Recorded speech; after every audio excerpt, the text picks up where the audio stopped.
The Assembly will hear an address by His Excellency William Samoei Ruto, President of the Republic of Kenya and Commander-in-Chief of the Defense Forces. I request protocol to escort His Excellency and invite him to address the Assembly.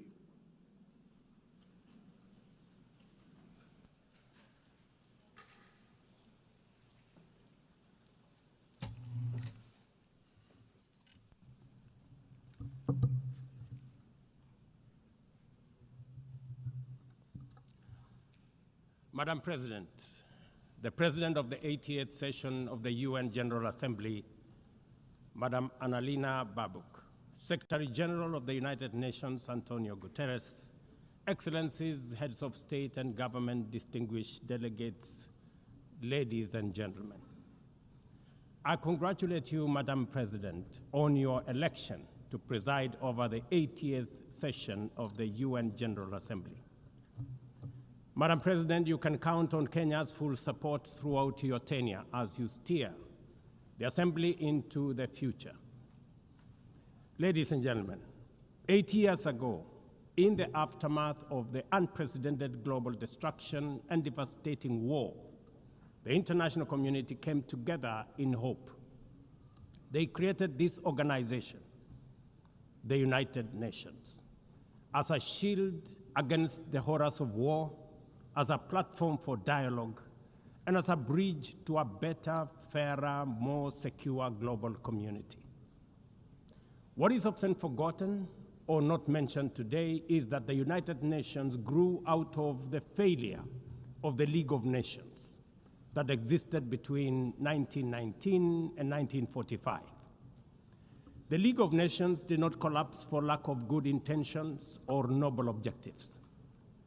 Formed at the end of the First World War and as part of the Treaty of Versailles, it was humanity's first attempt to build a permanent international organization to stop aggression and war and bring nations together.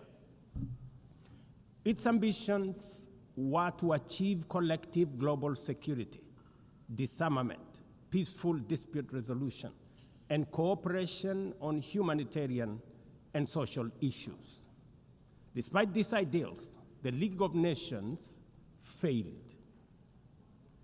The United States never joined, other great powers came and went, and without enforcement authority, its condemnation carried little weight. When Japan invaded Manchuria, when Italy marched into Ethiopia, and when Hitler openly defied its rules, the League stood by, helpless and powerless. By the late 1930s, its credibility had collapsed, and with the outbreak of the World War II, it was rendered irrelevant. Madam President, this history is both a lesson and a warning. Institutions rarely fail because they lack vision or ideals. More often, they drift into irrelevance when they do not adapt, when they hesitate to act, and when they lose legitimacy. To remain relevant, institutions must be reimagined, must be reformed, renewed, and aligned with emerging realities. 8 decades ago, the founders of the UN sought to correct the failures of the League of Nations by creating a stronger, more inclusive organization anchored in the principles of, and I quote, "We the people of the United Nations, determined to save succeeding generations from the scourge of war," end of quote. Today, we are gathered for the UN at 80. The question is unavoidable. Is the United Nations relevant to the demands of our time? Can it continue to serve humanity in the face of current realities? Or has it become a relic of a bygone era? Madam President, Excellencies, we meet against a grim global backdrop. Conflict rages in Eastern Europe, the Middle East, the Sahel, the Horn of Africa, and beyond. Climate disasters grow fiercer by the day. Inequality deepens, pandemics loom, and technological disruptions outpaces governance. Instead of trust, mistrust is spreading. Instead of solidarity, fragmentation is taking root. In place of hope, anxiety fills our global community. We are living, to borrow from the words of the founders of this institution, not in larger freedom, but in growing uncertainty. At this moment of turbulence, when we most need a strong United Nations, the organization faces its deepest crisis in credibility and capacity. Funding cuts have paralyzed its operations. Bureaucracy has slowed its response. The Security Council remains frozen in the post-war structures of 1945, unable to act inclusively, with fairness, and with speed. Ladies and gentlemen, I can, however, state with absolute conviction that the United Nations has been one of humanity's greatest achievements. For 8 decades, it has held back the specter of global war, calmed conflicts from Cambodia to Liberia, and stood guard in some of the world's most dangerous places through the courage of its peacemakers and peacekeepers. Few institutions in humanity's history can claim such a legacy. The United Nations has stood at the front lines of humanitarian crisis, from famine relief in the Horn of Africa to emergency shelter for millions of Syrian and Ukrainian refugees. It was at the forefront in the eradication of smallpox, coordinated global responses to HIV and AIDS, Ebola, and COVID-19, and continues to champion universal vaccination. Its agencies have advanced women's rights, protected children, safeguarded refugees, and set global norms on everything from disarmament to climate action. The UN Sustainable Development Goals remain a shared blueprint for human progress. These are achievements no nation could have achieved alone, however rich, however great, or however powerful. And yet, every institution, no matter how noble its origins or impactful its legacy, must adapt to changing times or slide into irrelevance. Today, the United Nations stands at a crossroads of renewal on one hand or decay on another. Put differently, after 80 years, the rhymes of time are calling on us to reimagine the original promise that inspired the founding of the United Nations, and that is the quest for global peace, development, and human rights.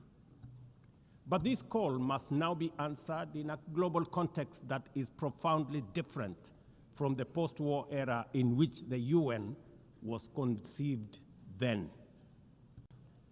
We would be denying the cold, hard truth if we say that the United Nations is delivering as it should. On peace and security, its voice is too often drowned by the rivalries of great powers, while some nations simply ignore its resolutions and do as they please. Too often, the UN's blue helmet, once a symbol of moral authority, no longer commands the same respect. From the conflicts in Gaza to Ukraine, to the crisis in Sudan, DRC Congo, Somalia, and the Sahel, we see actors proceed undeterred by the United Nations calls. Excellencies, ladies and gentlemen, Kenya speaks from the experience of a nation deeply invested in multilateralism. For decades, we have placed our troops and police in harm's way for peacekeeping missions across Africa and beyond, from Somalia to Democratic Republic of Congo, from South Sudan to most recently in our neighborhood here in Haiti. Over the past 15 months, we are proud to have led the multinational security support mission in Haiti, not because it has been easy, but because solidarity is the essence of the United Nations.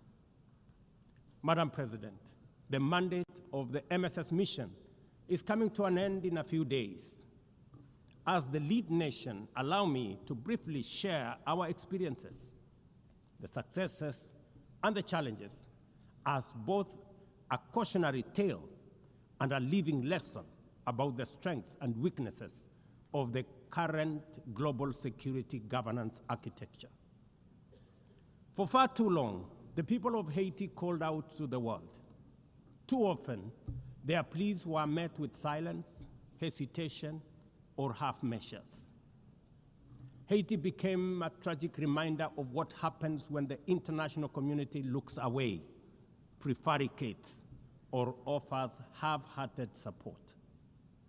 When Kenya responded to the quest for the Haitian authorities, it was in the belief that we were joining a genuinely multinational effort. We welcomed and fully embraced Resolution 2699, by which the United Nations Security Council authorized the MSS with Kenya as the lead nation. Drawing on our decades of peace support operations, we stepped forward, stepped up, and deployed our officers to confront the rampant menace of gang violence in Port-au-Prince and its environs. Madam President, ladies and gentlemen, the mission has operated in a volatile environment under enormous constraints. It has been underfunded, under-equipped, and operated below 40% of its authorized personnel strength. Our police officers have valiantly shouldered responsibilities without the full logistical support that would accompany any mission sanctioned by the United Nations. Despite these challenges, and against all odds, the MSS has delivered results many thought were impossible. The presidential palace, once under siege from gangs, is today restored as the seat of government. The police headquarters and the police training center, once overrun by gangs, are now secure, with the academy resuming the training of new police officers, over 700 of whom graduated a few months ago. Schools that have been shattered by violence have reopened, with children back in class, learning and progressing. Roads once manned or blocked by gangs have now free-flowing traffic. Cases of kidnapping and extortion have reduced sharply. The airport and the seaport, once surrounded by gangs, are now abuzz with normal operations. Which begs the question, if so much could be achieved with limited resources and stretched personnel within just 15 months, what more could have been accomplished if the United Nations fraternity had truly acted together in solidarity with the people of Haiti? From this podium, I wish to assure all partners and actors that with the right personnel, adequate resources, appropriate equipment, and necessary logistics, Haiti's security can be restored.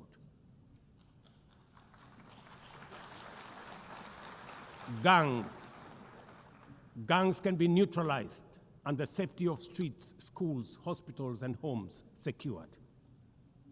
The continued harassment, abductions, and criminal acts undermining the lives of Haitians are unacceptable, unjustifiable, and must be stopped by this organization, the United Nations.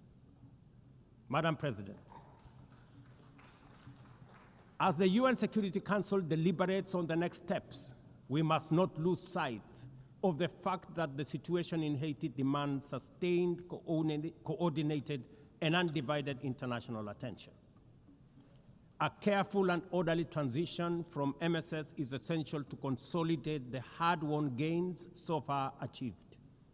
I urge the Security Council and all partners to remain steadfast in ensuring that Haiti moves forward on a path of peace, stability, and renewal. Ladies and gentlemen, on human rights, our principle is clear and unwavering. The protection of civilians and respect for humanitarian law cannot be applied selectively. We cannot condemn suffering in one place and turn a blind eye in another. Kenya is gravely concerned by the humanitarian catastrophe in Gaza and by the immense suffering of civilians caught in the devastation of disproportionate military operations. At the same time, we call for the unconditional release of Israeli hostages. In line with the African Union and United Nations resolutions, we also call for a permanent ceasefire, for strict adherence to international humanitarian law, and for the launch of a credible political process. Only through such a process can the vision of a two-state solution be realized, where Israel and Palestine live side by side in peace, security, and stability. Kenya is equally deeply troubled by the worsening humanitarian situation in Sudan, where innocent citizens are caught in the crossfire of a needless war. We fully endorse the Quad, comprising Egypt, Saudi Arabia, the United Arab Emirates, and the United States, in affirming that there cannot be a military solution and that only political dialogue offers a viable path forward. We join the Quad in urging all parties, including SAF, RSF, and the external actors, to respect Sudan's sovereignty, unity, and territorial integrity, and firmly reject any attempts to divide the country, reaffirming our unwavering support for a unified Sudan for the benefit of all its people. Excellencies, distinguished delegates, those who look to the future with a clear vision know that climate change is not only the single greatest threat of our age, but also one of the greatest transformation opportunities of our time. The global stocktake has made it plain that the world is off track.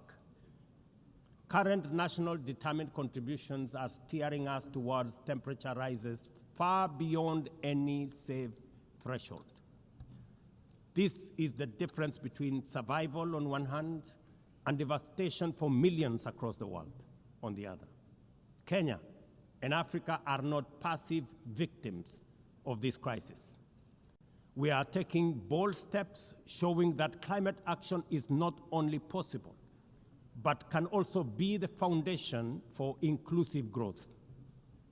We are building a climate-resilient society by embedding adaptation into every sector, from agriculture and energy to infrastructure and livelihoods, to sustainable mining and artificial intelligence. This ambition is visible on the ground. Today, 93% of Kenya's electricity comes from renewable sources: geothermal, wind, solar, and hydro.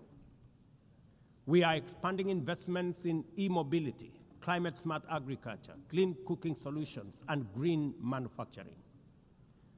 We are also pioneering nature-compatible solutions such as sustainable waste management and circular economy interventions. Africa, too, is uniting its voice. In 2023, in Nairobi, we hosted the inaugural Africa Climate Summit, where the continent adopted the Nairobi Declaration on Climate Action and Call to Action. Just 2 weeks ago, in Addis Ababa, Africa came together once more at the second Africa Climate Summit to reaffirm our commitment and strengthen our ambition for climate-positive growth. We declared Africa not just as a victim of the crisis, but as a source of solutions, with climate action driving economic growth, transformation, and job creation for our communities. Ambition, ladies and gentlemen, cannot stand on willpower alone. Implementing our new NDCs will require $56 billion. That is why we call on the global community to unlock the $300 billion agreed at Baku, and to accelerate negotiations towards the new $1.3 trillion goal under the Baku-Belém roadmap. Without affordable finance and without reform of the international financial architecture, the promise of climate action in Africa will remain constrained. Madam President, in the aftermath of World War II, the Bretton Woods institutions were created to stabilize the global economy and rebuild war-torn Europe. At that time, their design reflected the power and interest of the victorious nations, who were also their primary shareholders and beneficiaries. The IMF was tasked with upholding the gold standard exchange rate system, while the World Bank was established to finance Europe's reconstruction. Both have since evolved into development finance institutions, but their structures, decision-making, and governance remains dominated by wealthy nations. Today, the global context is vastly different. The global standard collapsed 5 decades ago, and Europe has long since been rebuilt. Yet, the governance of these institutions has not kept pace with needs of a multipolar world, especially the needs of poor and developing nations. The mismatch between shareholders and stakeholders has become starkly visible.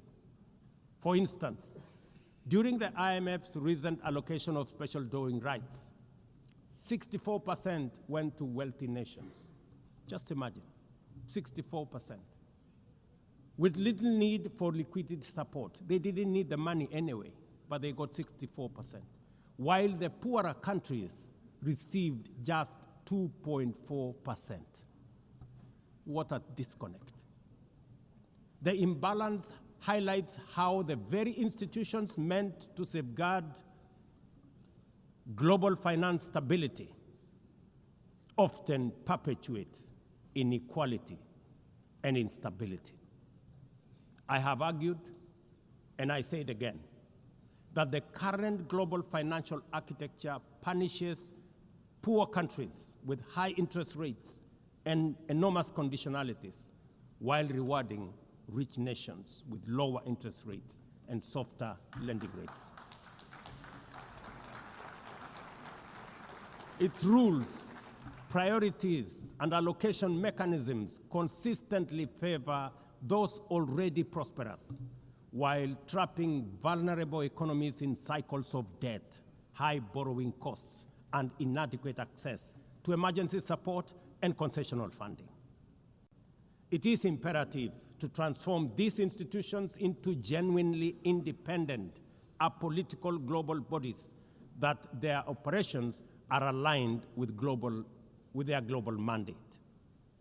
Such a shift would democratize decision-making, restore credibility, and allow the IMF and the World Bank to serve all countries fairly rather than reinforcing old hierarchies.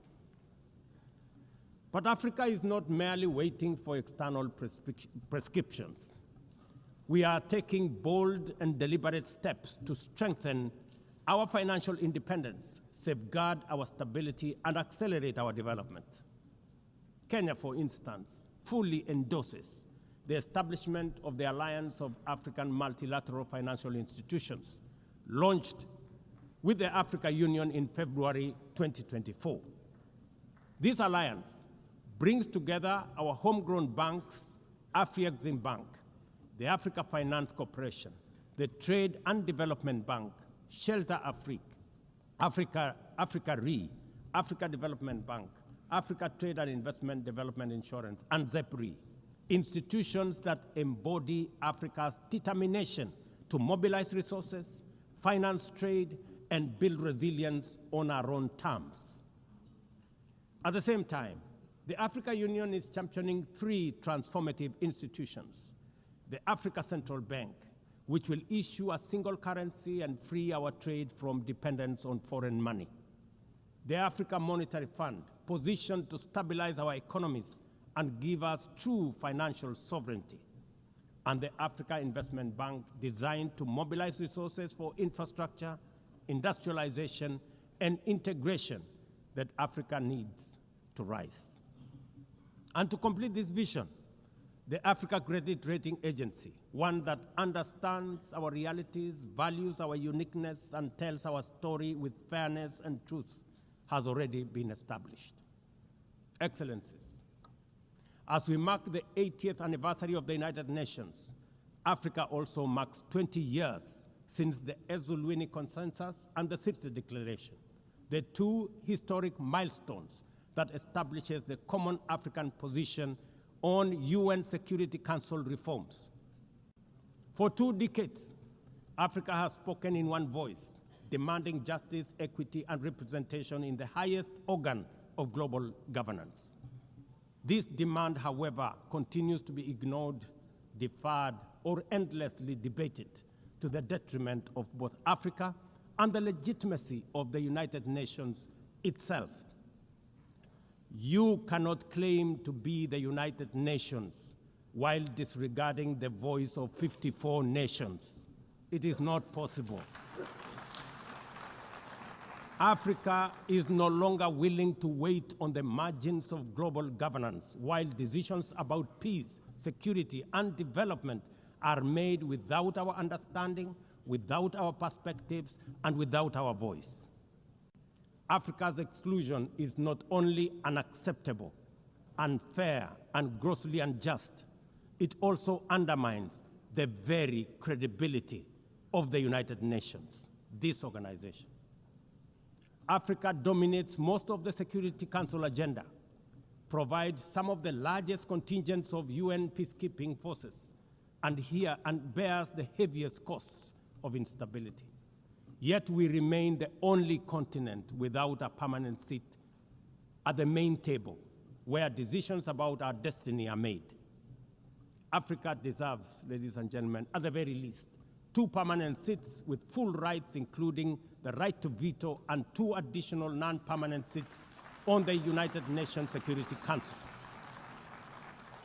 The world must understand that reforming the Security Council is not a favor to Africa or to anybody. It is a necessity for the United Nations' own survival. If the United Nations is to remain relevant in this century, it must reflect today's realities, not the post-war power arrangements of 1945. Madam President, despite the stated and evident weaknesses of the United Nations, it still remains humanity's best chance at global solidarity. No other institution has the universal legitimacy or convening power of the UN. From coordinating humanitarian relief in times of war and disaster, to mobilizing the global response to COVID-19, to driving consensus on climate change through the Paris Agreement, the UN has consistently shown that the world can achieve together what no nation can accomplish on its own, however mighty or great or powerful. As Dag Hammarskjöld, the UN's Second Secretary General, once observed, and I quote, "The United Nations was not created to take humanity to heaven, but to save it from hell." End of quote. That mission is as urgent today as it was 8 decades ago. At a time when conflicts are multiplying, when climate change threatens every economy, and when inequality is widening, the need for a functioning, credible, effective, and a multilateral system has never been greater. It is through the UN that nations have pooled resources to vaccinate billions of children, to protect refugees from through the work of the UNHCR, and to keep the peace in more than 70 missions across the world.